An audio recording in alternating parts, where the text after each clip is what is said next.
Pluck an eye, peel an ear, pull off a knob. You're still listening. This is our final transmission.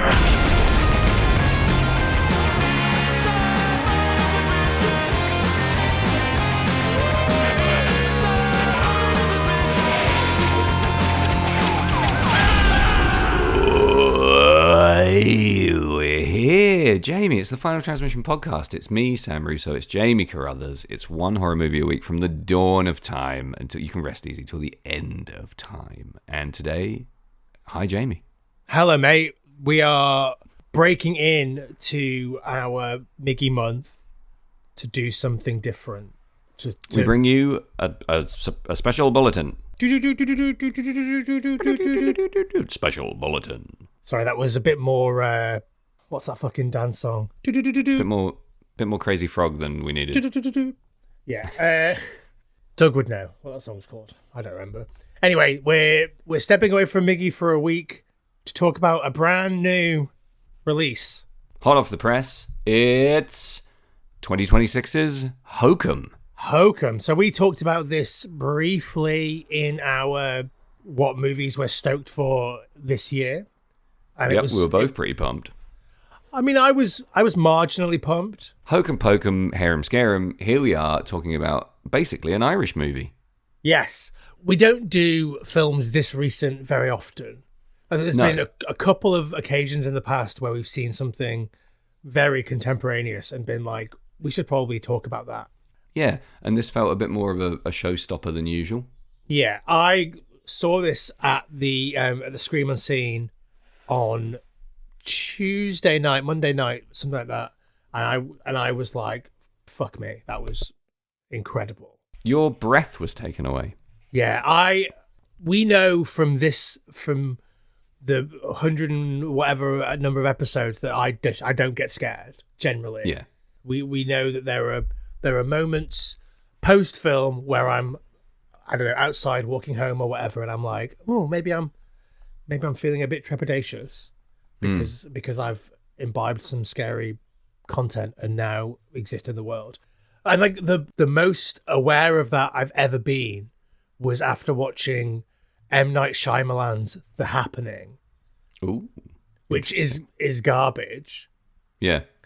But I remember just being outside and obviously a repeated bit of imagery in that because it's about the trees killing people by existing or something. I can't really remember, but like the repeated imagery of that is just like the wind blowing through the trees. Yeah. And I was stood outside and the wind was blowing through the trees and I was like, oh, it's like I'm in the film. I was going to say, like, scary.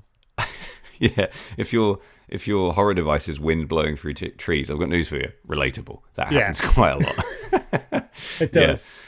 Yeah, I definitely had that. The last time I really remember having that feeling was after what's the fucking POV serial killer movie?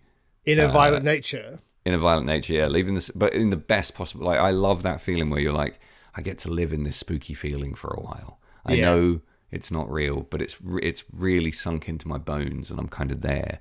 That was such a great film to see in the cinema, and it was spring, I think, and very appropriate. Really, really felt that one deep. Yeah, and that was also the last time that we did a very contemporaneous, like, fresh release movie. Contemporary anus. That's me. But all of that was to say that I was genuinely quite scared at several points during the watching of this movie, Hokum. And it felt noteworthy enough that I was ready to talk about it basically immediately. And I wouldn't have a conversation with you if I couldn't monetize it. So, of course, here we are. Absolutely. Here we are. Yep. Jamie's eyes were flashing dollar signs as soon as he saw that movie. Yeah. So if you want the full skinny on Hokum, that includes 40 minutes of conversation about potatoes and children injuring themselves, head over to our Patreon. It's a good one. A monetized coffee morning. What more could you ask for? Yeah. For just $5 a month, you can hear us talk about what it would be like if a man or woman came to your house on a Sunday morning and made you a coffee for you. And were not topless. And while they were there, burned an animal in the garden. So many good business ideas on today's Patreon. You'd be doing yourself a disservice not to invest. Yeah. That's it, right? We've gone full crypto, bro. Invest now, okay? Athletic Greens, all of Yeah. all of the things. Invest and be a human. All Patreon subscribers do get 1% of any businesses that we reference creating on the Patreon. So horse cremation, coffee, ice cream vans. This could be Rubbing Mastodon's thighs. exactly. Patreon.com/final transmission. Head over there. Give us your fucking money, in the words of Bob Geldof. Hell yeah. This was a film, like we say, that you had flagged on your list of movies to watch out for in 2026. What was it about Hokum that had you salivating? I was really excited to see Adam Scott in a lead role in a horror movie because Severance has obviously been such a fucking like tectonic piece of serialized TV, and I really, really, really enjoyed it. I thought it was a phenomenal TV show, but there was just hints at his ability to. I mean, I think he has a great range, despite a lot of people kind of writing him off as having a bit of that Jason Bateman playing the same character kind of syndrome. Yeah, I mean, we talked about that, and I Yeah. disagree. I disagree with that as Totally. as a read of Bateman, but Same. I mean, I probably disagree even more as a read of Adam Scott. I mean, like Party Down is one of the best, short form comedy TV shows I've ever seen, and his ability to kind of dip into this really deep well of sadness and real, like we got to see in Severance a lot of grief.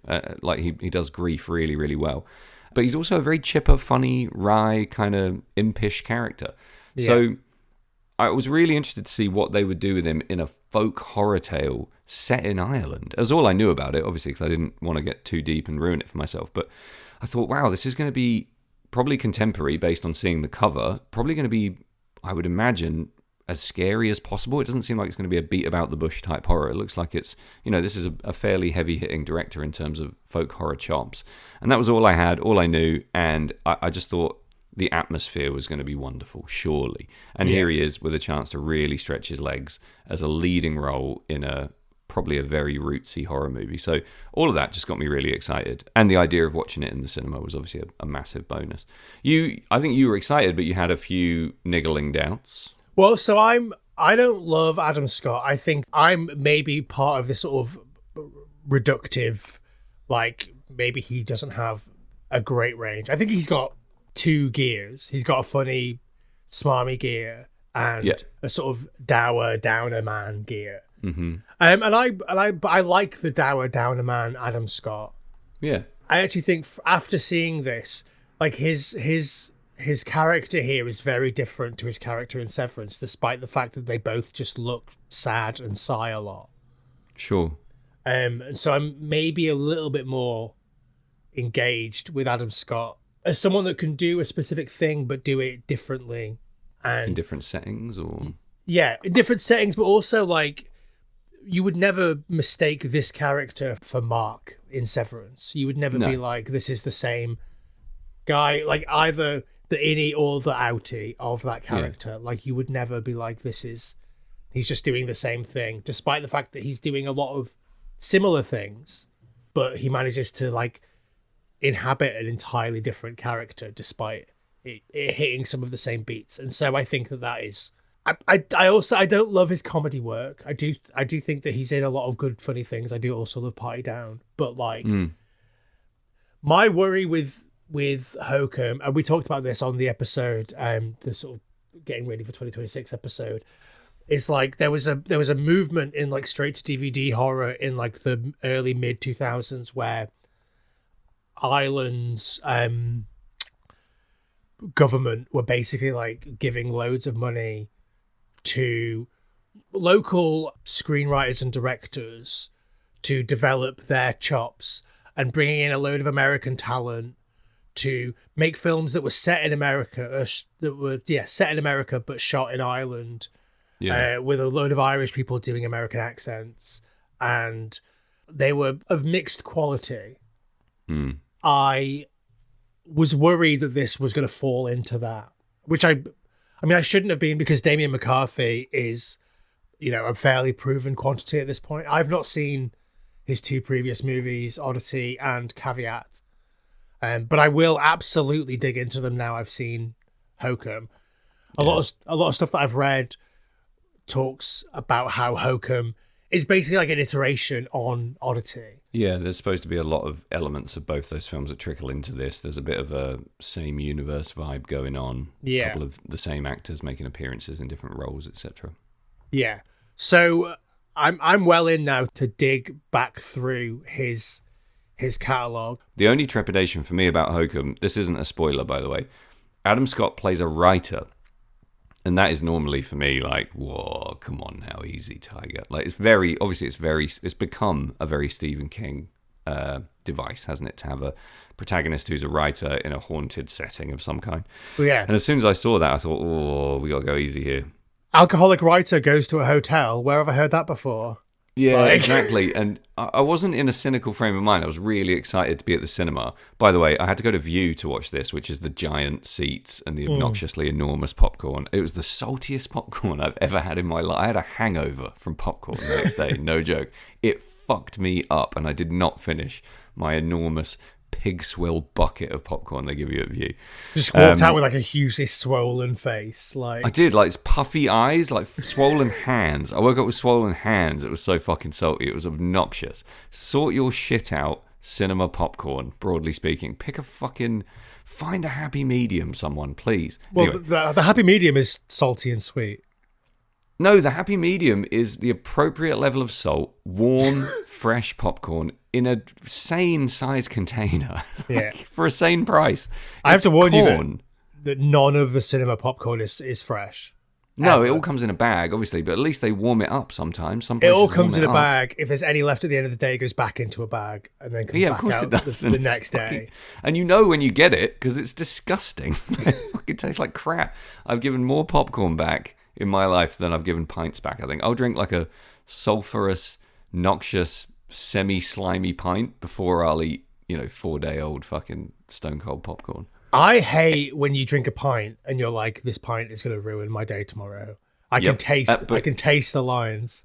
Yeah, but you've left and there's already 6 people in front of you at the bar. You can't queue up all the way to the bar to be like, this is fucked. Give me back my £12 or whatever you paid for it. So you have to just down it and get back in line for the next pint. It's such self-destructive behaviour. We're ruined, aren't we? We're broken. Yeah, there's a bar in Manchester. I'm going to put them on blast today. Junior Jackson's. I drank some pints in there and I will never do it ever again. I'll go there again and I'll drink bottles and spirits or whatever. But like the pints in there, I felt like someone had... I woke up the next day in Mark Holland's spare room and I felt like someone had siphoned all of the moisture out of my body. I could feel my brain rattling around in my head. Yeah. It was... Ugh. The dirtiest We're getting old, lines. aren't we, mate? I can drink some beers. I can put some stuff away, but like the damage that a dirty line will do to me. You're being poisoned. That's what's happening. You're already drinking poison, but you're drinking poisoned poison. It's a really bad idea. Anyway, Hokum. Yes, I went to the cinema. Yes, the popcorn was very salty. It was a fun experience. We've touched on some Stephen King stuff there. I think that there's obviously a lot of Stephen King. I just want to say here, like, we're not going to get into spoilers until like way, way, way later in the episode. Yeah, we're going to shift the goalposts a little bit. Yeah. So don't worry too much if you haven't seen this yet, but I would recommend seeing it because I thought it was fucking great. Yeah, it's worth going to see at the cinema as well. Yeah.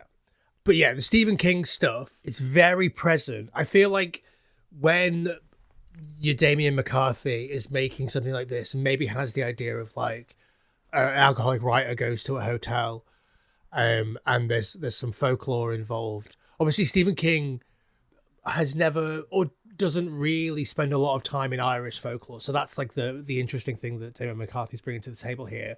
But it's a very Stephen Kingian premise, but one that you can iterate on or build on as someone who isn't Stephen King. And therefore, that's cool. The very Stephen King stuff is obviously the conquistador from like the opening non sequitur is very much, I guess, the gunslinger. Yeah, it feels very Dark Towery world, but it also is. It feels Kingian because you've got the juxtaposition of the guy who's writing it being in a very modern Yeah. Like drinking a whiskey, writing a novel setting, and then you've got this sort of completely outlandish flight of fancy style piece of fiction he's writing that's as divorced from where he is as basically humanly possible. That feels like a Kingian device. Yeah, and also like he's been writing this series over the course of his entire career. Yeah. Which, I think the Gunslinger books, the Dark Tower series suffered as a result of that. Right. I think if he just, I don't know, blitzed one more year of coke and just like boxed it off in 1989 or whatever, it would be much better. But there's like the way that those books, if you look at them on a shelf, you can see where it all goes to shit. It's like, is it width measured by any chance? Yeah. Books 1 to 3 are like normal books. By the time you get to like fucking Wizards and Glass, it's like it's bigger than any book has any right to be. Right. It's insane. It's stupid. Yeah. I mean, there are some obnoxiously long Stephen King books that you have to wonder if his editor even reads them. Because there's 500 pages you could cut from a few of those if you're being brutal. But it's his style. So, you got to just fucking like it or lump it, really. And I like it and lump it, frankly. Yeah, love and lump, I always say. Yeah, wheat and chaff. Like. Yeah, wheat, chaff, like lump. Fuck me. I think obviously you already said this, but yes, The Shining. Yes, Misery. Yes. I thought lots of different things throughout this, but there's a little bit of Salem's Lot going on here. Any book with a novelist protagonist straight away. But what I am glad for is there's no attempt here to modernize the medium and have him be, oh God, shoot me in the head, a podcaster like in the Halloween movie, or maybe he's a screenwriter or something a little bit more sexy. He's an old-fashioned, traditional serial novel writer who is probably writing relatively pulpy horror fantasy fiction, from what we can tell. Yeah. And that to me feels like a good move. Yeah, I like that the movie doesn't. There are people that are like, oh, well, I like your books, but like they don't seem to have any real reverence for him. He's not like he's not Cormac McCarthy, although people didn't really care for Cormac McCarthy when he was really alive, did they?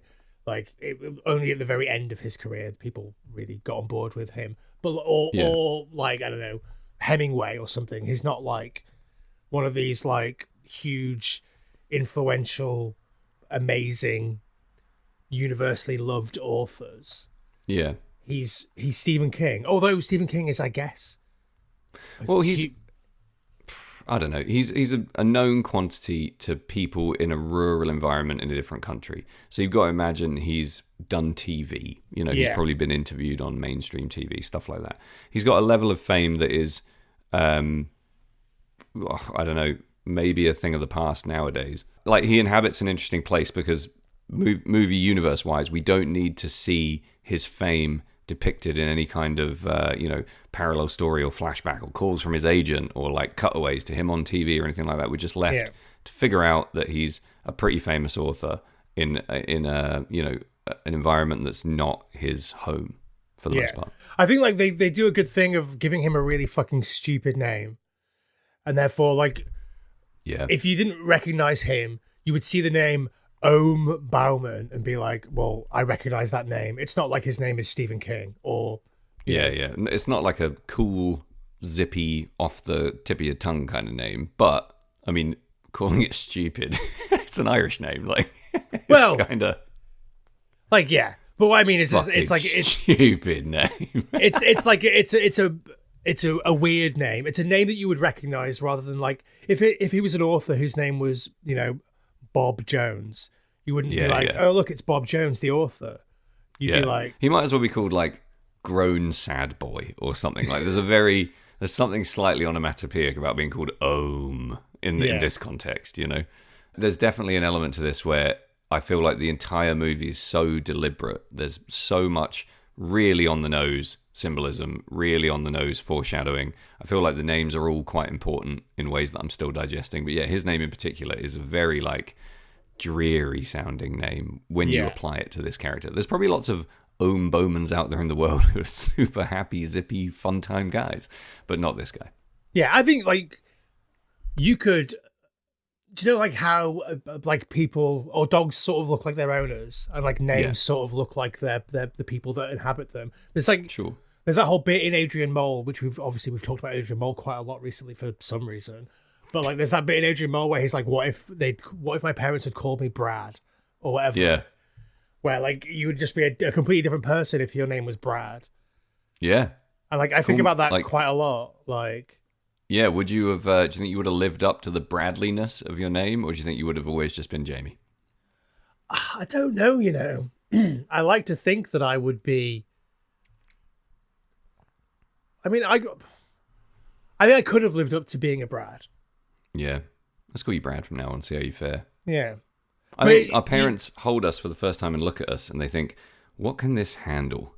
Like, knowing who we are and what we've done, what can we do to this kid that's, you know, not going to fucking ruin his life? We can't call him Brad. He's never going to be a Brad. I feel like my parents did not sit and ask themselves, what can they do to not ruin my life? Can I tell you the story of why my name is Jamie? No, I don't think so. So when I was born, yeah, obviously I was born in a hospital in Burnley. My dad was not at the hospital. He was at the bookies. Right. And he had put... Placing bets on what you get named. No, he'd put a bet on a horse called Cool Jamie. Whoa. And won, like, I think a reasonable amount of money for 1985. And then after he won the money, went to the hospital and went to my mum, I've just won this money on this horse called Cool Jamie, so we should call him Jamie. Why the fuck didn't he call you Cool Jamie? I know. Could have sorted you out for life. Yeah. Imagine if my name was Cool Jamie Carruthers. Incredible name. Cool Jamie. Oh, wow, that must be a nickname he picked up in school, right? Because he had a skateboard and a Walkman. Nope, it's his actual name that his dad gave him. Cool Jamie. But yeah, so that's... I mean, you've lived up to it. You've definitely lived up to it, in my opinion. I think you're a very cool guy. Thanks, mate. I've had my moments. For sure. And this isn't one of them. So, Hokum is named Hokum, which, you know, again, I don't know, do we tell people what it means in case they don't know, or is that a spoiler? I think we can. I think people know the word Hokum, and therefore it's not a spoiler. True. It means rubbish. It means, you know, bunk, nonsense. Yeah, I think it is a portmanteau of like Hocus Pocus and bunkum or something. Is that like bunkum? The etymology? Is bunk short for bunkum? Yeah. I didn't know that. Interesting. Yeah, it's a dismissive, derisive term for something that you think is nonsense, basically. Yeah, so, but also like supernatural Jamie's nonsense. story about his name, Hokum. I mean, it's maybe... It's lore. Yeah, it's maybe like family lore that isn't real, but it's been told to me as if it was true. The only flaw in the whole thing might be that the horse... It's kind of a big deal that the horse won. Maybe it didn't win. Yeah, there's a story from my childhood that I remember, which is I remember being at the Derby pub in Burnley watching the Grand National with my dad, and he let me pick the horse, and the horse was going to win, and it was going to win, and it was going to win, and then it fell like right before the finish, and therefore didn't quite win. And the truth of that story is that it fell like at the first fence. It was like... Oh, okay. But this is great family storytelling. You know, this is... And perfect for this movie. There's a lot of folkloric elements to this film. And I do find the choice of title interesting. I hadn't thought about it until about halfway through the film. And I was like, why is this film called this? It could be called so many things for the movie that it is. It's essentially a haunted hotel movie, right? So... where does this title come from in that context? Obviously, it's a word that's spoken in the film. Yeah, it's one of the worst bits of the film, I think, is where he says Hokum. It feels natural, does it? Very incongruous. Because he doesn't really embody his Irish heritage, does he? We can tell from his parents' names and where they honeymoon that they're Irish as fuck, right? And he's named Ohm, and he seems very divorced from his Irishness, having grown up in America, obviously, but... there's something there that isn't really explored. Like, why does he forsake that? Why is that a part of his part of his background that he doesn't embrace wholly? Do you think? I don't know, because it's the opposite of every other American, right? Exactly. Yeah. Maybe that's it. Maybe it is a subversion of that. He's not like, I'm Irish, and just trying to like. Yeah, sure you are. Like, the fact that he doesn't do that is very refreshing. You know, there's no, again, tentative spoiler here. In this movie, at no point does Shipping Up to Boston play. So yeah, it just play over the end credits though. Like as the movie ends, it goes dun dun dun dun. That'd be so good. Maybe it needs a Ship It Up to Boston. Fans, when you're watching the movie Hokum for the first time, I want you to email us at FTHorrorshow. No. FTHorrorshow@gmail.com. And it's finaltransitionpod@gmail.com. Whatever, dude. Email us, figure it out, and tell us where you would put Shipping Up to Boston in this film. Yeah. I think when at the very end of the movie he should look in the camera and raise his eyebrows, dun dun, like that. Perfect. Absolutely perfect. We should do our Irish American rewrite of this film. It wasn't obnoxiously Irish American enough for my liking. We can fix that with a few small tweaks. So what happens is he rocks up to. He's actually really stoked to go to Ireland and go to this hotel that his parents honeymooned at. He's wearing his "Kiss Me I'm Shitface" t-shirt. He's driving a Cybertruck with like Irish plates. Yeah. He drove his Cybertruck to Ireland. Straight across the sea. Yeah. He's drinking creamy pints. Yeah. He's got Ray Winston's accent from The Departed. And his Indo-Australasian, Welsh, fucking Austrian accent, yeah. I think would that be better? Would it be a better movie? I'd like to see that character get eaten by a witch. Yeah, I mean, this feels like an SNL sketch. Like, maybe this is what SNL would do to promote Hokum. Yeah. This exact sketch with Adam Scott, yeah. Whoops, we're comedy geniuses. What can we tell you? Final Transmission does it again. So, yeah, in terms of, like, being outside of spoiler territory, you'll be pleased to know it's not that. It's very different. It's quite a tasteful take on the culture clash of modern America meets a romanticized folkloric Irish nowhere. Which, again, I found to be really tasteful. I thought there's so much that could have gone wrong here, even as deadpan and almost at times highbrow as Michael Scott can be. Michael Scott? That's for The Office. Scott. Michael Scott is The Office. Yeah. Michael Scarn, star of this movie. He can be a little bit above the material sometimes for my liking. And there were all the trappings here of a kind of gross, janky culture clash because of how we know Americans often handle Ireland as a fucking commodity for them to obviously exploit, be romanticized into being completely facile, and see just all-round ruin. But they don't do that here. It's more of your sort of Father Teddy Ireland at times than it is, any kind of ridiculous, modern American piss take of it, which I found to be, fucking bang on, right on the money. It needed a little bit of that comic levity without trivializing Irish culture. Do you know what I mean? Completely agree. I think that like the sort of woodsy hermit character is Jerry. Yeah, it felt a bit incongruous to the movie, but also like super real. I feel like there's a real world of this movie that you can absolutely believe in. Like, particularly him and particularly Jerry and Fiona. They felt like real characters that really exist in Ireland. Maybe sort of perceived through Adam Scott's character lens. So they seem a little bit like larger than life than they would be in real life. But like, I guess so much of the marketing of Ireland as a place. I don't know if you've seen that advert for Ireland that's been around for ages. It's like Irish tourism is like a guy drops his hat at some point in Ireland and a guy finds it and follows him all the way across Dublin to give him his hat back or something. Okay, no, I haven't seen that. And yeah, it's like, look how fucking friendly we are and great. Oh, okay, yeah, we'll bring your hat back. Yeah, sure. Yeah, I'm sure nobody in Ireland would ever rob you blind or stab Crap you in your hat and throw it at you. Yeah, exactly. Stab you in an alley because you're a fucking American tourist. Because you're not wearing a hat. Yeah. Yeah. Or the wrong hat. The wrong hat can get you in a lot of trouble in a lot of places now. the kiss me I'm shit faced hat. If you're not wearing that, they will kill you. They will kill you immediately. More like kill me, I'm sober. Yeah. So, I mean, yeah, Ireland obviously has this strange presence in modern tourism because there's a driving force from various places within, all of Ireland that says we have something really marketable here.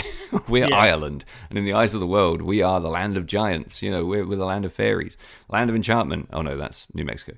But and a lot of people who live there and don't want to be defined by tourism fucking hate that shit and have a real reverence for actual, authentic Irish culture and real folk, the true folklore of the Isle of Ireland. So, there's always danger, and I think this an Irish person will tell me I'm completely wrong, but I feel like this is one of the most tasteful takes on that I've seen in, I don't know, forever maybe. Yeah, I think that I found the folklore in this maybe a little bit superficial. Well, it's made up. Yeah. So that's probably very insulting to everyone. But you're allowed to do that. You're allowed to take a place and make up some bullshit folklore. Well, yeah, that's what they did. That's what movies are. Yeah, exactly. Yeah, I think creating or twisting existing folklore into something that's maybe more suitable for the script that you've written is basically fine, as long as you're not insulting anyone in the process, I guess, which I guess they are. Who cares? But what I mean by superficial is I think that they build this idea of folklore as as a veneer of something that sits on top of what this character is actually. I mean, blah blah blah, generational trauma, carrying trauma for a traumatic event that happened in his childhood, blah blah blah. But the folklore that sits at the center of the movie, obviously that we start off, and if you see the trailer, this isn't a spoiler, with the hotel owner telling that sort of folklore story of the witch.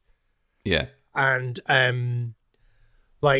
it just sort of feels, and this may be a comment on what we're talking about in terms of Irish tourism, is it feels like a superficial, because we're viewing it through the American character's perception, it doesn't really matter or exist. Obviously things go places, no spoilers just yet, but things go places and we explore that folklore a bit more, but we never really get into we ever really get a real understanding of it. We hear a story and then some stuff happens.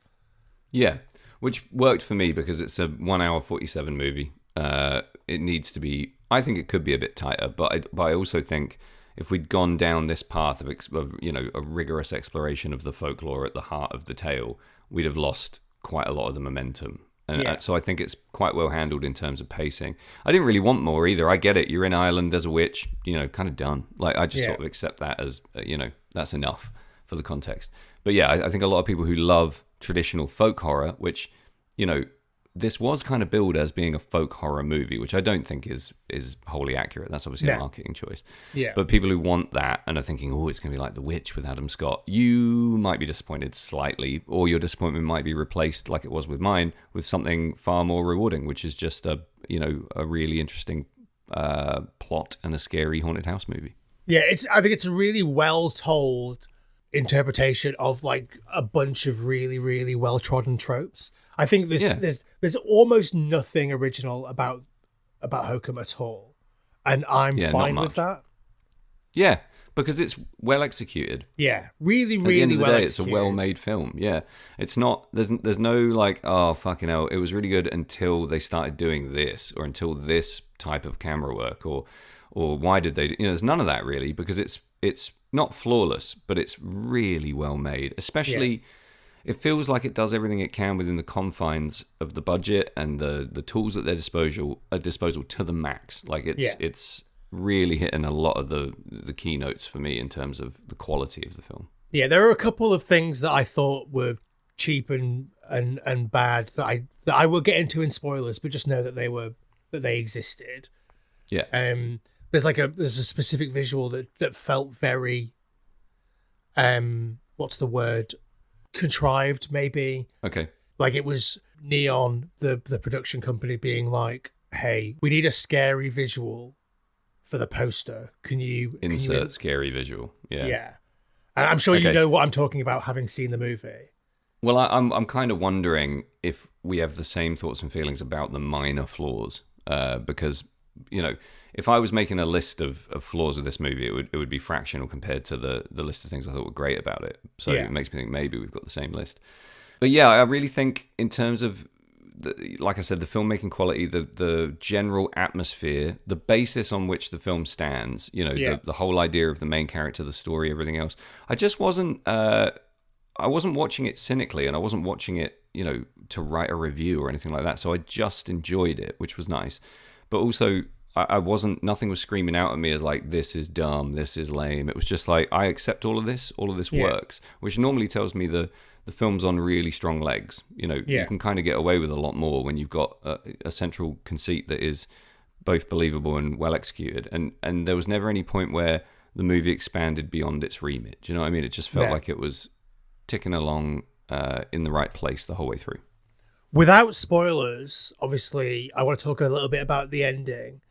And I have a question, which is, I thought the ending was stupid in a way that I really liked. But I wondered if you thought that is kind of a comment on the Stephen King ending, or like you could only end horror stories by being stupid.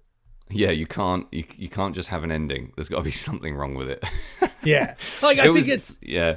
Go on, sorry, answer my question. Well, I don't know. I can't even begin to guess what the motivation was for the specific part of the ending that I think you're talking about. All I can say is it was not something that I particularly enjoyed. I thought I just think you would have a better movie if you took that out. It might be clever. It might be a fun little, a little wink across the room at Stephen King, or it might just be a little bit too much icing on the cake for my liking. But totally subjective. Everyone I went with thought it was good. So yeah, I think ending a haunted hotel type story is just hard. Well, I think it is, but.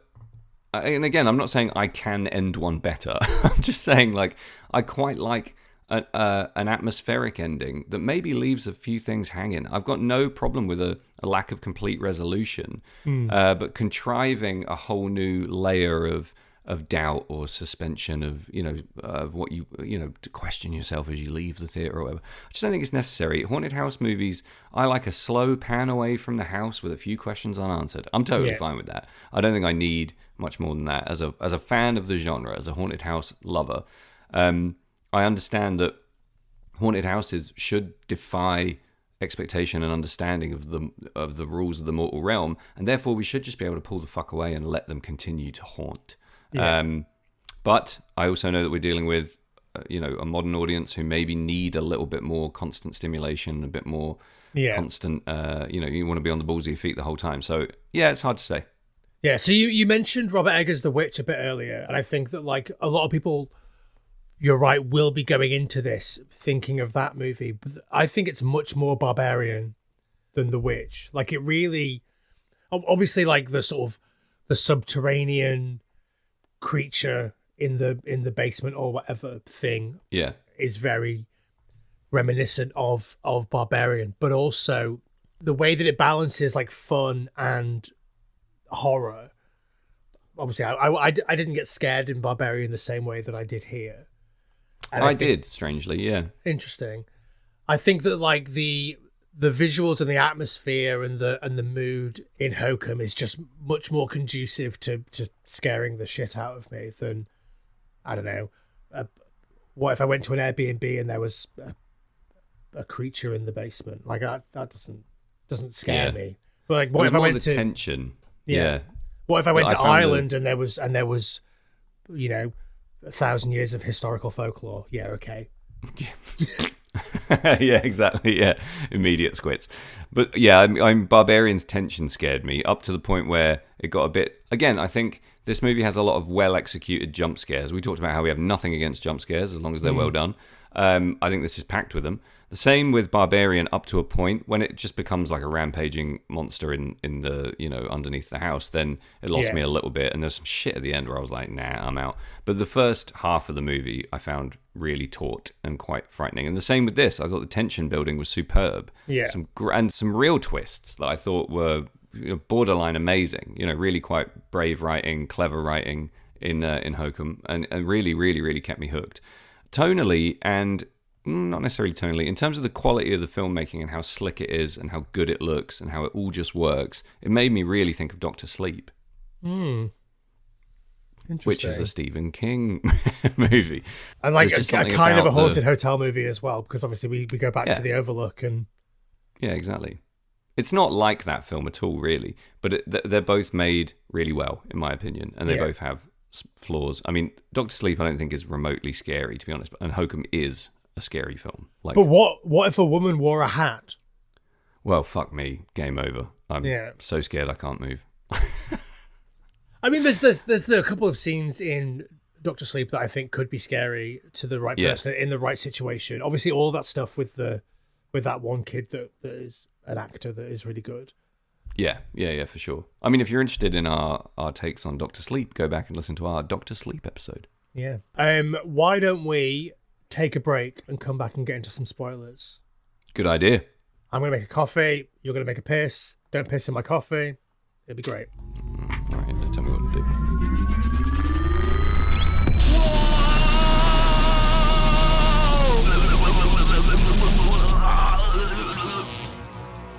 Whoa, holy shit. I guess that's why they call it Phantom Power. Sam, I'm back and I'm ready to talk spoilers. Are you? I'm back. Let's spoil it. There's a witch. There's a witch in the basement. She's kind of ineffectual. Maybe she doesn't exist. Maybe she's an hallucination based on the imbibing of magic mushrooms. Who knows? Goat's milk and magic mushrooms sounds delicious. Yeah. Some of the issues that I have with this film that I think are spoilery. Mm-hmm. The weird bunny character is just a scary image that they've invented for no good reason. It feels like it's a hangover from, like, I don't know, a much worse movie. And like, he's a donkey, but he has all the trappings of a rabbit. He's not donkey enough, right? Yeah. He's an ass, but he looks rabbity. You're totally right. Yeah, it feels very out of place and brings an element of Blumhouse to the movie that I'm not entirely happy with. It is scary. It is scary. The upside. Yeah. I quite liked it, but it felt like it was just something that they transposed in from a much worse movie. Yeah, it felt incongruous because as part of the exploration of Ohm's guilt and his shame, we get this character that I guess is part of the traumatic experience of blowing his mum's head off. Yeah. Because it was on TV at the time and it's morphed and warped and become something far more sinister and kind of represents the punishment that he heaps on himself. And that's fine, but there's no other moment in the movie really where there's that level of insight into his adult guilt or his childhood, self-punishing. There's not self-flagellation. There's none of that really. So it just kind of leaps out of nowhere. It's got one main scene and then it's gone. And like, it's kind of set up in the opening scene because you see when he opens the gun box, there's like the comic or magazine or whatever it is at the bottom with that character in it. But like, that's the only way we know its name or that it bears any relevance. But like, I look at that character and I'm like, well, why would they make a kid's character that looked like this? Yeah, I'm assuming it's... So, I mean, there are, obviously, like, if we go back to, well, let's say Adam Scott's born in the 70s, right? So we're trying to, I guess we're supposed to believe that he's his age in this movie. Back in the 70s, I mean, more back in the 50s and 40s, there was a lot of these rank puppets on TV, right? Absolutely, like, horrible, flea-bitten, little, ragged, evil-eyed puppets. That for some reason, adults at the time thought kids would find hilarious and obviously ended up scarring a generation. But I get the take on that, and I know that those are scary. So let's drag them into a modern movie and show how scary they are. But it doesn't suit the film really. It doesn't really do it. It doesn't suit the film, and it makes the film worse. Yeah, but not so much worse that it's like, do you know what? That was bad. It was just like felt you sort of weird accept and wrong. it. Yeah, it's wrong, but it's done well, so it works. Yeah. But also, like, if it had been a persistent voice, like a conscience type character, a fucked up donkey Jiminy Cricket, then sure. But it feels like maybe that was either trimmed out in a final edit of some kind, or it just decided to be this standalone mini treatise on guilt, and then it kind of vanished. I don't know. And like it's part of the broader symbolism, but it doesn't quite land like some of the other things. No, and I think that like the film would really suffer if there was more of it. Probably, yeah. So I'm very glad that it is confined mostly to that one scene. And like you say, like that. Yeah, it's a different kind of scare, which is nice. You know, we are pretty soaked in one very specific type of scare by this point, and it does bring a whole different. Yeah, again, it's probably to engage a different part of the audience, but I do quite enjoy the change of pace. Yeah, and I guess it sort of explains the ending, the hallucinogenic. True. Ending is like, well, yeah, maybe he would be seeing this vision of his guilt, but like I think the ending is also that's, bad. But like it also undermines the ending because the whole point of the mushrooms that Jerry's telling him is that it doesn't make you hallucinate. It makes you more open to seeing aspects of reality that you hadn't seen before. It makes you more accepting. It helps you absorb more of the spectrum of perception, whereas that is just like a straight up hallucination, surely.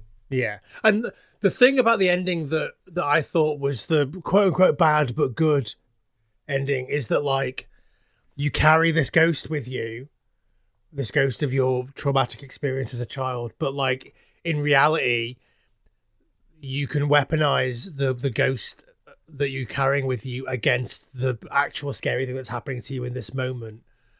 And I think that is a very sort of Stephen King ending.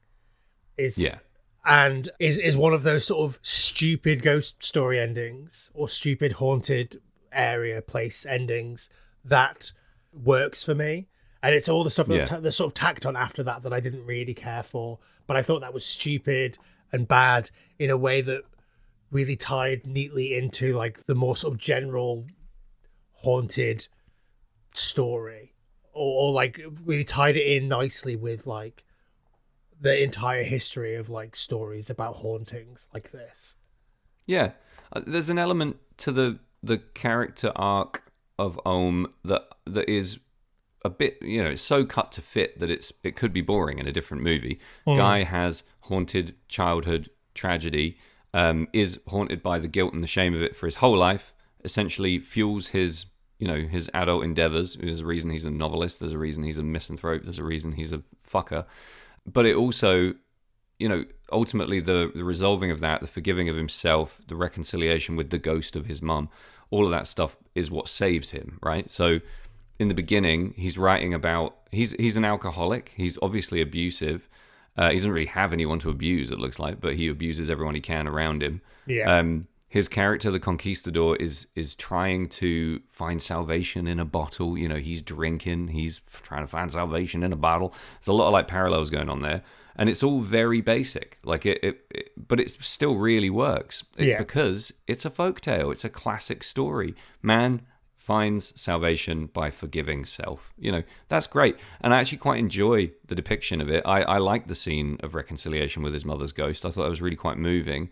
I didn't like the hallucinogenic reveal ending. I thought that was a bit cheap compared to that. But again, maybe held up against the big emotional arc, it's supposed to be a bit of fun. It's supposed to be like, haha, you were just high, or were you? It's supposed to bring in that element of the haunted house story, which again I respect. Just wasn't really for me. Yeah, I'd read in a couple of interviews with Damien McCarthy that in very like many iterations of the script, Owen Bauman dies in the cellar, and they made the decision quite late to have him survive and have this sort of redemption arc, which he also, I like that, like, he has a kind of redemption arc, but he's still a dick. Like, when the guy wants to bring him his manuscript at the end, he's still like, do you know what? I really don't want to read your fucking work. Yeah, but I like that because it's not like he's completely 180'd on his entire personality. It's great. He's still he is still ultimately a dick, but he's a bit more willing to have fun with it than he was before. Like previously, he physically harmed the man for trying to get him to read a script, and now he's just emotionally harming him. So that's a real step up, you know. Yeah. But he has a lightness to him. He's more funny in terms of basically the character thrust of the movie. While I think it's a bit two-dimensional and a bit, you know, classic Stephen King, that is all the stuff that I'm going to the cinema for. I've got no complaints. Do you know what I mean? I'm not saying, oh, this should have been far loftier and complex. That's the opposite of what I want at that point. So I thought that was superb. The things, I want to do a bit of a... Also, if you want more of our takes on what ghosts are, when we're talking about being haunted by guilt and shame and how we manifest our own fears in life as ghosts, visit our episode on the Innkeepers for a much more deep dive into ghosts and ghouls. But for now, I'm going to do a bit of a... What was the episode where you were just shredding the movie that you really liked and pointing out all the holes and flaws in it, apart from everyone? The Substance, that episode isn't out yet. Of course. Okay, right. If you enjoyed this kind of content, then hang around for our episode on The Substance. The things that I thought were just wrong and difficult and broken. First of all, it's probably just me, but I don't really understand how Ohm ends up getting chained in the basement, because he draws his circle. He does draw a circle. And then a bit of it's like scuffed away, and suddenly he's chained. Well, yeah. I also think Is it the guy being dragged that... No, because he's chained when the guy goes past him. Yeah. I don't know. Something happens there and he ends up chained. I think there's a scene that's been cut there, or a moment that's been cut there that we don't get to see. Maybe didn't need to see. But it's the idea of the safety of the chalk circle is the only thing we've got to hang on to as an audience in terms of ghost logic. We're like, as long as he's in a circle, he's fine. And then he's not. Like, that's a big rug pull. I mean, I really respect it in a vampire movie where someone whips out a crucifix and the vampire's like, that's movie stuff, mate. Like, that's not real. Yeah, just bat it aside, yeah. So I quite like the idea that, like, the chalk circle maybe is just, that's a story addition from like one of the iterations of the folklore story being told, and it doesn't necessarily do anything. Or maybe if you don't believe in it enough, it doesn't work. That kind of thing. A bit of a Peter Pan vibe going on. Yeah, fair dues. Felt a bit cheap. Next, how does Fiona die? Why is she dead in the dumbwaiter? Why isn't she dragged to hell? Who drew the little fucking dirtle door or whatever it is on the wall in chalk? Why isn't any of that obvious? What is she?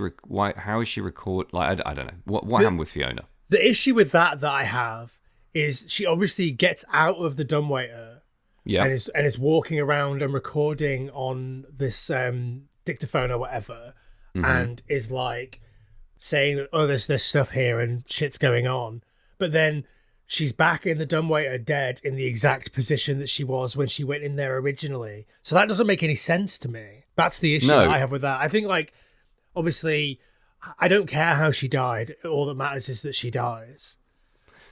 But, like, the logistics of it is what irks me. Yeah, she goes down in the dumbwaiter. She's stuffed in the dumbwaiter unconscious. Yeah. And loads of shit happens in between her dying, but she dies in the exact same position, sure. I thought she just died of fright, and I could kind of believe that a little bit. Yeah. It doesn't really match her character, because she's brave and tough and cool, and you don't just shit your pants and die when you wake up in the cellar, surely. Well, I might, but... I would, but she doesn't seem like she would, and she runs around the cellar trying to find a way out. You know, there's chalk down there? Is she the one that draws the door? We know that she knows all about the symbolism and the magic and the witch. But she's not chained and dragged to hell. Why? She encounters the witch and she's not taken. Yeah. And then she just somehow dies, of starvation in the dumbwaiter? Don't know. Don't get it. Don't like it. I guess, did she not have the magic mushrooms milk and therefore isn't open to seeing it and is just being scared by vibes and then can't get back up in the dumbwaiter and starves to death? I guess there's only so many ways that you can sit in a dumbwaiter, so I guess maybe her being in the same position. I get that she died Yeah, but can be explained by that. But like, yeah, don't know. Anyway, didn't like that. I didn't like it, but it didn't affect my experience of the movie. It's just like she's a vessel for getting him into the place. And I thought she was going to be really important to the story, and I thought Yeah. that she was going to explain some of the mechanics of the basement, and I also thought she was made way more significant at the end. I mean, she's part of the scariest bit in the movie for me is the appearance of her as a ghost warning Jerry with the bell ringing. That Yeah. scared the absolute living shit out of me. And like that's exactly the sort of flavor of Ghost that I love. Like Same. the we talked about this in our Innkeepers episode, and you love a moralizing ghost, and I like the sort of the ghost of like your dead relative who has just died 3 towns over appearing to you in a dream, and then like you wake up to the phone call to find out that they've died. There's a million of those ghost stories that I love. Yeah. And like But that's the ghost that comes to deliver a warning is hands down my favorite ghost. You know, the Yeah. Signal Man is my favorite ghost of all time. Like all of the Dickens, like, yeah, that's a fucking scary little ghost. Yeah. But then at the end they have this, you know, this little character arc for her where her eyes are finally able to close after the witch has taken the man who impregnated her into hell. And it's like, why? I don't understand. She's what? So now she's buds with the witch, but she's still dead. I don't know. I wasn't able to piece that together to really feel satisfied with her arc, and I thought she deserved more. I thought she was a cool character. I think these are, for me, these are things that annoyed me after the fact, but didn't Yeah. impact my viewing of the movie. She did a little bit. Yeah, I was a bit like, when are we going to get an explanation on the whole Fiona thing? And then at the end, I was like, oh, we don't. Yeah, I really loved, and I thought it was really stupid, but I really loved it. The MacGyvering of like the being able to make the lift go back up by like the little fucking gong on the clock. I thought that was so stupid in a way that so really good. spoke to me. Yeah. Same, because it's exactly the way we've been conditioned to think in real life situations, and it absolutely wouldn't work. You'd Yeah. waste so much time doing that, you'd be immediately shredded by the witch. But you'd be like, oh, I figured out a way to you're dead.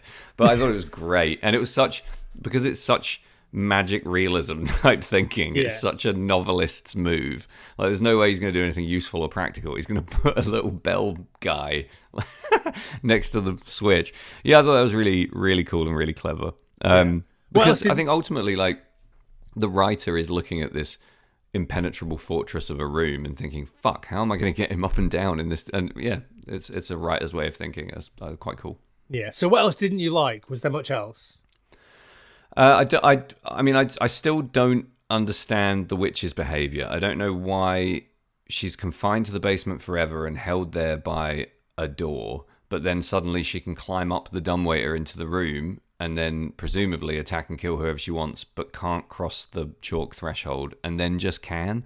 I understand that witches aren't consistent. It's not their main thing. Yeah. But for the purposes of the movie, I'd like to know where the boundary is. Where's he safe? Where's he not safe? What can the witch do? What can the witch not do? What's the witch's motivation? You know, at one point in the beginning, we're told that she's going to snatch your dick off. She doesn't snatch anyone's dick off. I know, that's Why a real- foreshadow that and then not deliver? It's a real shame, isn't it? Like, Yeah, she should rip Mal's dick off. That's what we want, right? yeah, Rip his especially dick given off.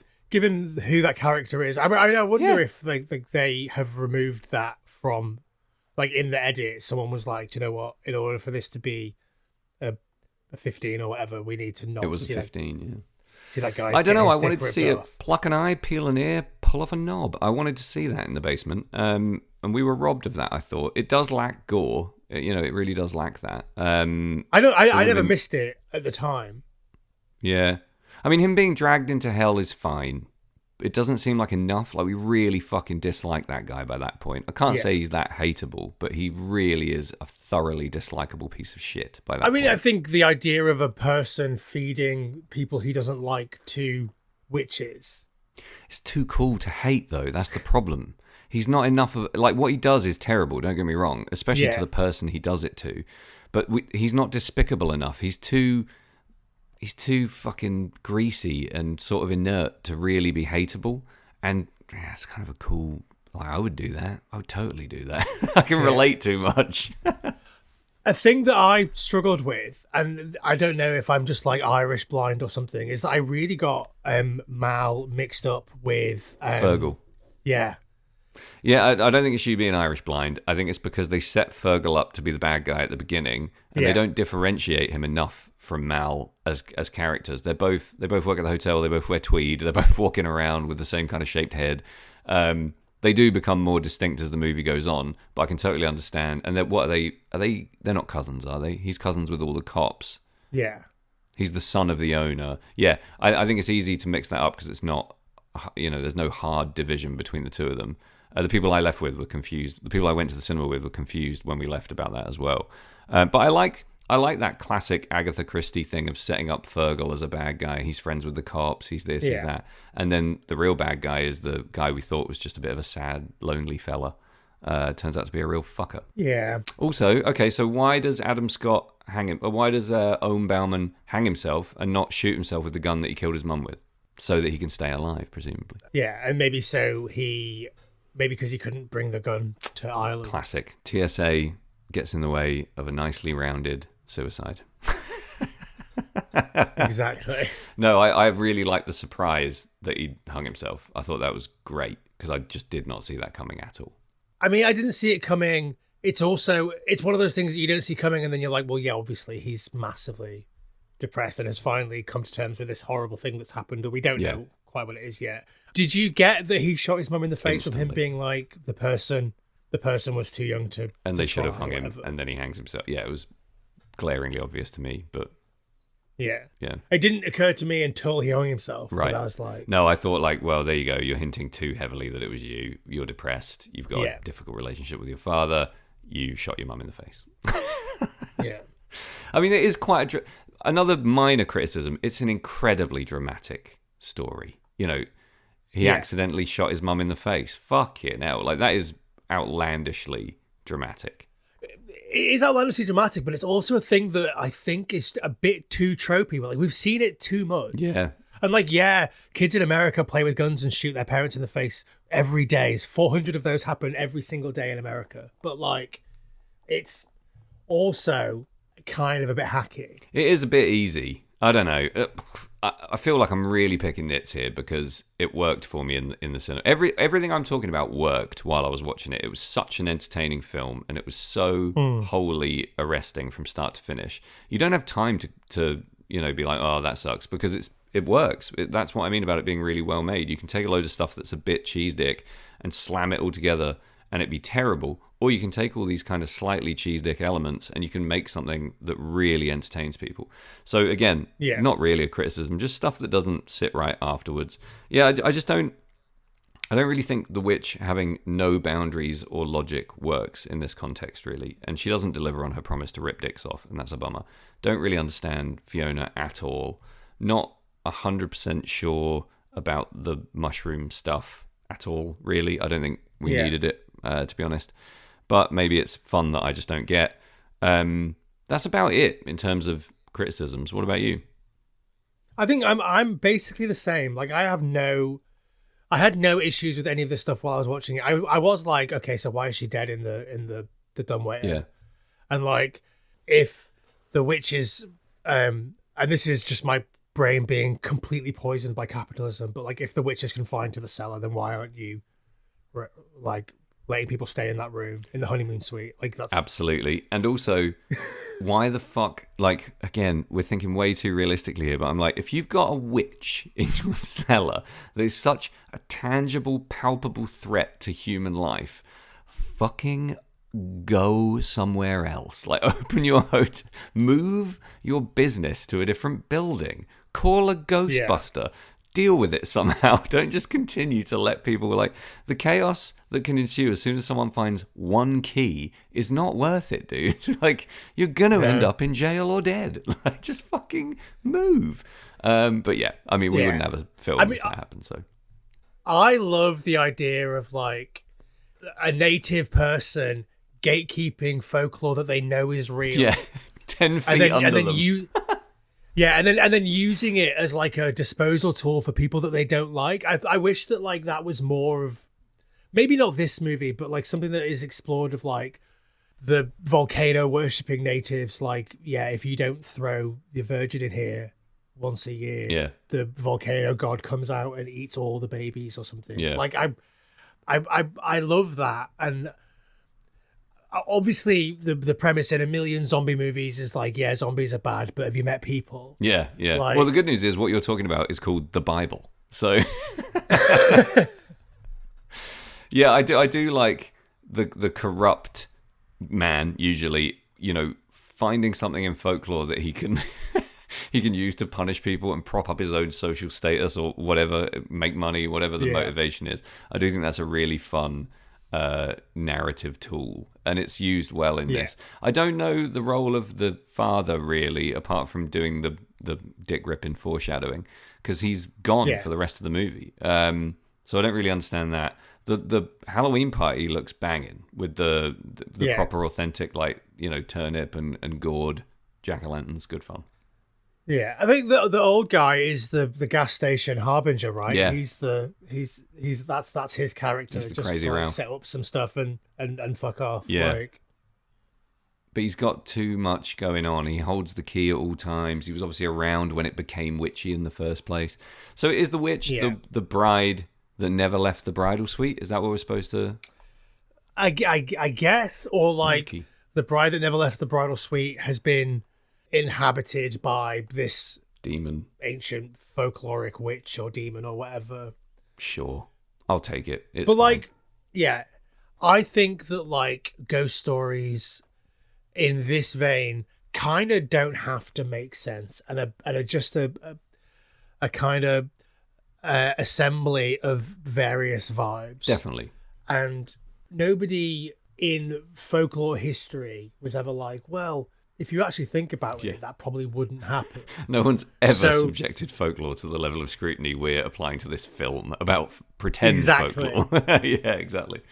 I wanted more Oh. goats. I wanted more goats. I will level that. If I Yeah. was to write an IMDb review, I'd be like, I'd just write more goats, 4 stars. Like, Yeah, I think like I left the cinema and was like, do goats eat magic mushrooms and jump on cars? That was my first Google search when I left the cinema. what was the result? Got And to be sadly, no. Absolutely not. They do jump on cars, but just because they're Yeah, goats, and goats are fuckers, and that's Yeah. how they get their kicks. It's because they like to be kind of high up, and cars are everywhere and kind of high up. Anything climbable, like, get on with your life, humans. They're going to climb on your stuff. Yeah. They're goats. There's no need to kill them and throw them into the woods. Yeah, that was obviously mean, and that's why, again, good setup of Fergal being a bit of a shit because he does stuff that we don't love. I mean, he ultimately kind of saves the day. He does save the day. He saves the life of our protagonist. Yeah. So good on him. Go on, Fergal. Yeah, very, very mixed bag in terms of what I like about the movie is that lots of it doesn't make sense or work, and yet it's so entertaining. You still leave feeling like it's money well spent, it's time well spent, and it's possibly revisitable even as a really good Halloween movie. It's set at Halloween, right? So fucking let's go. Yeah. I think I could definitely watch it again and be like, okay, now I've seen it and I want to go in and pick out some things that maybe are lingering behind the lead characters or the conversations and be like, okay, so what is that actually foreshadowing? Are we foreshadowing something there? Are we getting those sort of long legs in the background type shots, things like that? I would like to see more of or dig into to see if they're there. One thing to add, I did enjoy in terms of symbolism throughout the film. I think there was quite a lot, probably too much to unpick in one little watch. But the movie is a very circular movie, which I like. It takes us full circle. We have the image of the conquistador in his circle, whatever the context of that is, in the opening sequence. Then, obviously, Adam Scott is trying to find salvation by drawing these protective circles around himself. I think I would have quite liked to not have that telegraphed a bit more, but maybe at the end I could have done with some sort of explanation. Maybe not explanation, just something circular to really hammer it home for an audience who maybe wasn't paying attention to the circle stuff, because it felt really important for quite a long time, and then it ultimately becomes a lot more subtle at the end and doesn't really land. Yeah. But I did enjoy that, and I enjoyed the connection between his fiction and his ultimate salvation being, as soon as you stop being so self-serving, but under the veneer of self-flagellation, you will find, emancipation from your demons and true love, essentially. I thought that was quite cool, especially for a character who isn't a father, to find that in his fatherly fiction. I thought that was good fun. The thing in the end of the Conquistador story that I didn't like was the rock next to the discarded bottle. I thought that was stupid. The ram skull or whatever it is. Yeah. Yeah. But again, like initially I was like, yeah, didn't really need that. But then I thought it does really hammer home the level of, I don't know, the depths of which you can be liberated by selflessness. You know, the tool, like, sure, the tool but of like, your riches is right there, but you've chosen a different kind of riches by not killing your son. You didn't look 4 feet away for something to bash the bottle on. But that's but he's so beleaguered at that point. He can't look 4 feet away. He's too fucked. He's got nothing. He's about to kill his kill his kid with a bottle. Yeah, I don't know. I like that, and also, you know, stylistically, we talked about how this movie does break some rules and do some things differently to what you would expect. I love that it started with an epilogue. I thought that was cool. Started with an epilogue, ended with the same epilogue, but slightly different. Yeah, there's your full circle. Really, yeah, it's lovely. Yeah, very Kingian and good fun. Yeah. All right, well, let's take this break, and we'll come back and we'll talk final thoughts. Let's do it. Will you give it up, man? Nobody's out there. We're alone. Oh no, there's somebody out there. I'm picking up all this crosstalk. Okay, Sam, I'm back, and before we get into final thoughts, let's just take a minute to pop some shine over on our cultural overlords at Red Scare Industries. Head to redscare.net now and purchase music, purchase merchandise, purchase goods, and join us as we continue Miggy Month next week as we dive back into Red Scare alumni Miguel Chen's month of movie picks. Redscare.net. So, final thoughts, Sam. I think that this movie is kind of nonsense, but in the best way. In the spoiler section, we talked about how it's kind of a collection of vibes that maybe falls down when you apply any real scrutiny to it. And that's kind of what ghost stories are anyway. Yeah. But a great ghost story is nonsense without being silly, and that's what the movie does well. Yeah, and I said in the opening section, like, I don't think it does anything original. I think it only goes over things that we've seen before, visuals that we've seen. Like, the visuals, I think, are amazing. The way that Damien McCarthy chooses to linger on, like, little items just gives them so much power and makes you feel like they're really important, even when they're not. And it's like, there's the perfect amount of time that he lingers on those, like, little figurines and, like, clocks in the background and just, like, keys and all sorts of, like, little things that feel like haunted little objects that are either consequential or inconsequential to the rest of the movie, but it just sort of feels really powerful. Keeps you engaged because they're like clues.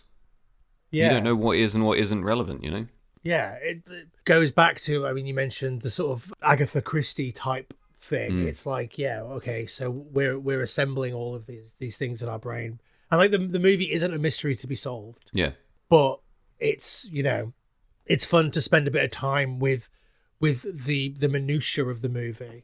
And I think that's really, really cool. But my main point is that it doesn't do anything new. It just does everything really, really well. Yeah.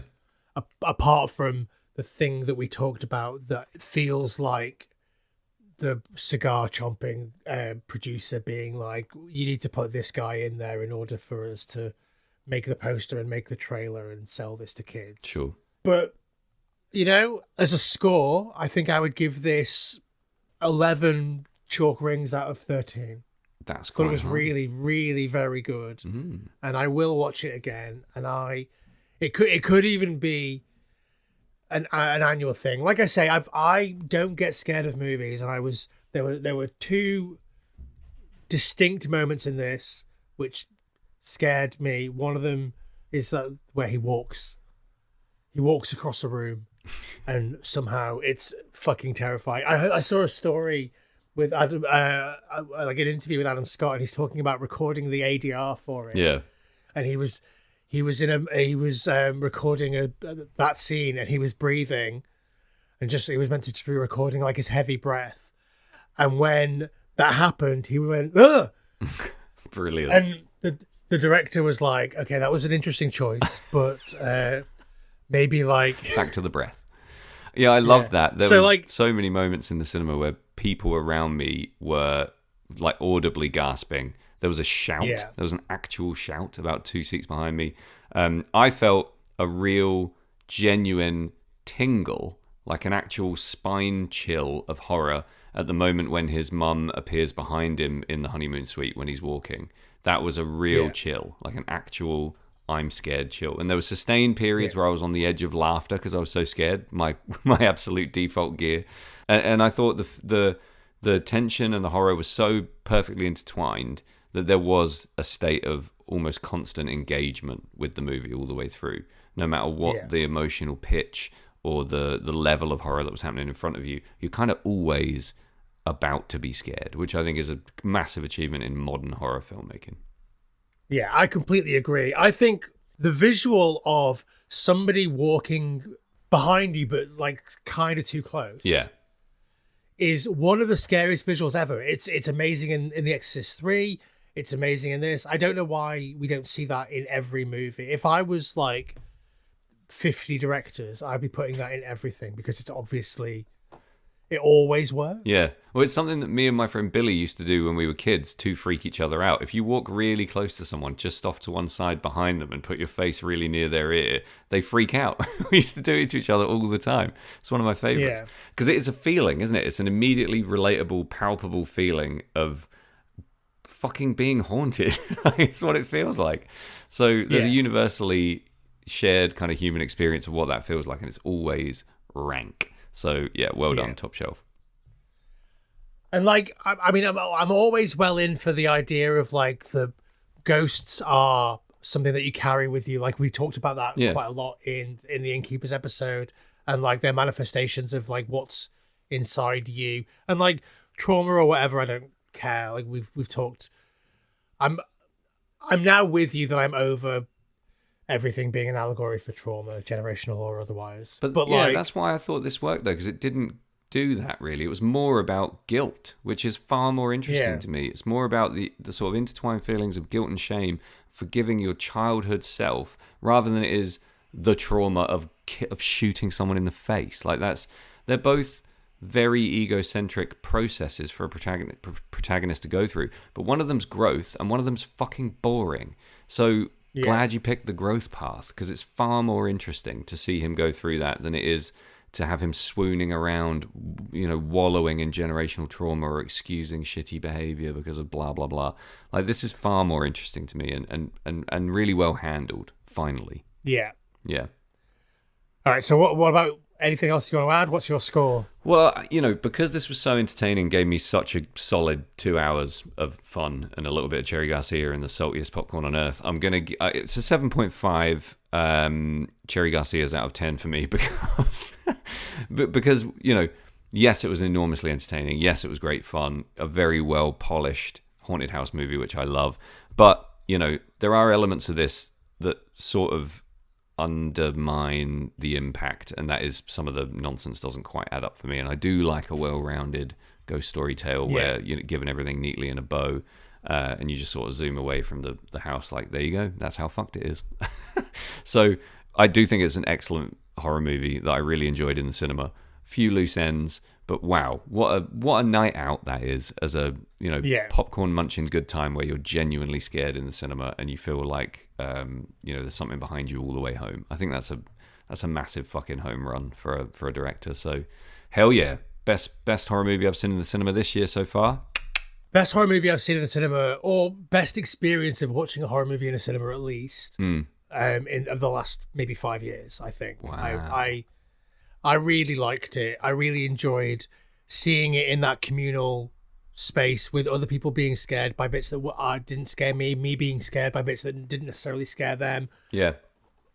The audience scaring each other just by like the way that we experience the vibes and sort of vocalize that. I just thought it was really good and not remotely annoying cinema experience, and those are so fucking rare. Yeah, really, really rare. How many times have you seen a trailer for a horror movie and thought, that looks good, gone to the cinema, not had the experience ruined, and the movie was good. And it Yeah. delivered in a slightly different way to what you were led to believe it would from the trailer, and you all walk away happy and shit scared. It's kind of sad that that's rare, but fuck me, yes it is, big time. Yeah. Couldn't agree more. Like the last movie that I saw in the cinema, the last horror movie that I saw in the cinema and really like viscerally experienced was Bring Her Back. Right. Bring him back. Bring her back. Bring them back. Whatever it was called. Yeah. Bring someone Give back. it back. Yeah. Yeah. And that was the knifey mouthy stuff really sort of made me feel very odd for days. Definitely, yeah. But like it didn't scare me. Yeah. It just sort of made me feel a sensation in a part of my body that I've not felt a sensation before, really. Yeah, but this was also, you kind of walk away from this like, that was fucking rad. And that's rare. Yeah. Like, again, In a Violent Nature is the last time I've had that experience in the cinema. I've left scary movies and been like, that was cool. But this felt like something you can really buy into as an experience. It had something about it that kind of resonates with an aspect of your personality where you're like, fuck yeah, I get this. I totally understand where this is coming from. I relate to this on nearly every level. And that's just, like you said, that's a little bit of magic in the movie theater. Yeah, it sort of feels a little bit like a haunted house as well, like a haunted house ride. Yeah, absolutely. You go on. Like it just like, obviously, if you sit with your mates afterwards and you're like, well, that wasn't really a big spider, that was a big animatronic. Yeah, like, yeah.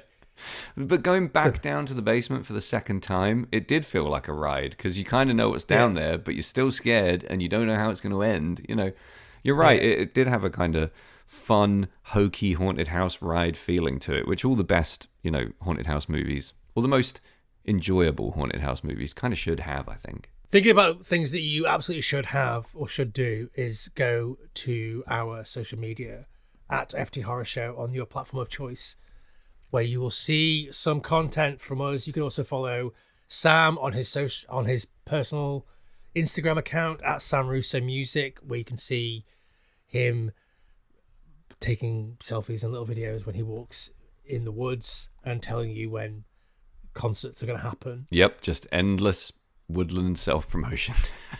Yeah. You can follow me at Carruthers on Instagram, where you can see me and my cat existing occasionally. Hell yeah. Some sand dunes. And at Jamie FT on Letterboxd, you can see my snarky little one-line reviews of everything that I watch.